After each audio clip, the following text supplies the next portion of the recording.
Well, hey folks, how y'all doing? Welcome back. And oh man, we're doing 2 spatchcocked chickens today on this members mark from Sam's Club. This is like a 3-year-old pellet grill, folks. And this pellet grill, and we're just firing it up, that's why you're seeing a lot of smoke, is an example of how you don't have to spend a lot to get a good pellet grill. Because this thing is heavy duty. It's made by a company called Embers. And I don't think they make it under their brand. I think they just rebrand them. They don't make them for Sam's Club anymore, but I've heard people tell me how they make them for other places. But we're gonna get some spatchcocked chicken going. We're just making pulled chicken here, quick and easy on a pellet grill. What an easy thing to make.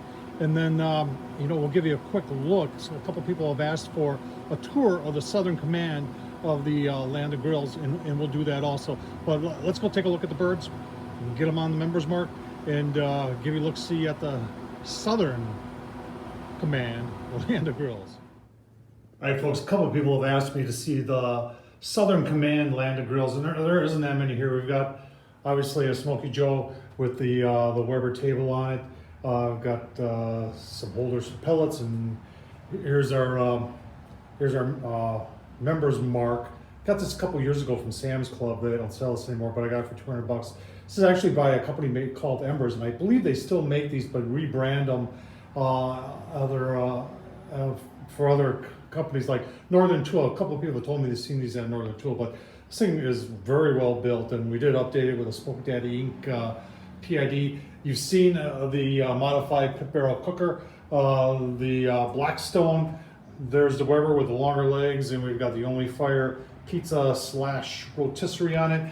And then there's the 15-year-old Weber Spirit. Folks, this thing is like a tank, and as long as it keeps maintained, will run forever. And then the Big Easy right over there. I find myself when I'm down here at the Southern Command. Last night I did bacon wrapped chicken legs on here in a little over an hour, and they were delicious. And it just blows my mind how well these little infrared cookers do. So I'll tell you what, let's get back to it. All right, there's our birds of word. We've got 2 of them. I showed you how to spatchcock before. This is the best way for making pulled chicken, folks. And you're saying, Tom, where's the seasoning?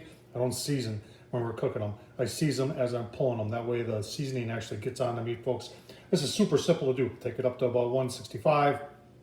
I put them, stack them in stainless steel bowl, and cover them with aluminum foil, let them set for about an hour, and then we pull them. And I tell you what, you've got pulled chicken to last you the whole week. All right, running around 260 on the lid and 260 on the controller. So this is not the original controller. This is a PID controller from Pellet Pro, folks, and it fit very nicely on here and really supercharged this pellet grill and made it what it is, in my opinion. Works very, very nice, folks. If I had any criticism for this grill, is that the pellet hopper is just a tad bit small. I think it's like a 10-pounder or an 8-pounder. But I've always thought about making an extension, but I just have never done it. If I was doing an overnight cook, I definitely would be. But we'll give you a look at the chicken. What the heck? Come on. So they're just on. Said this is just going to be pulled chicken. We'll take it up to about 165, pull them, cover them, and then pull them.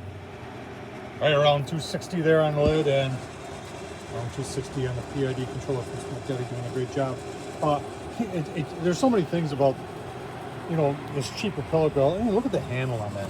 I mean, that's, and the chicken here. The round bar you use, the porcelain core round bar, is 3/8. I mean, buy yourself a Traeger, they don't even do that. And look at that stack. It's like taller than normal stacks. I get the biggest kick out of this pellet grill. I really do. And I said to myself I should be updating down here and getting something that you folks would like to take a look at, but this thing just works, and it works phenomenally well. Oh man, sorry folks, I forgot to show you the rest, but there's our pulled chicken all done on an inexpensive pellet grill, folks. Turned out great. Put a little seasoning on it as I pulled it, and this is, like I said, this is good for a week, and it's just easy to do. Remember, if I can do it, so can you. Thumbs up, leave a comment, and as always, thanks for watching.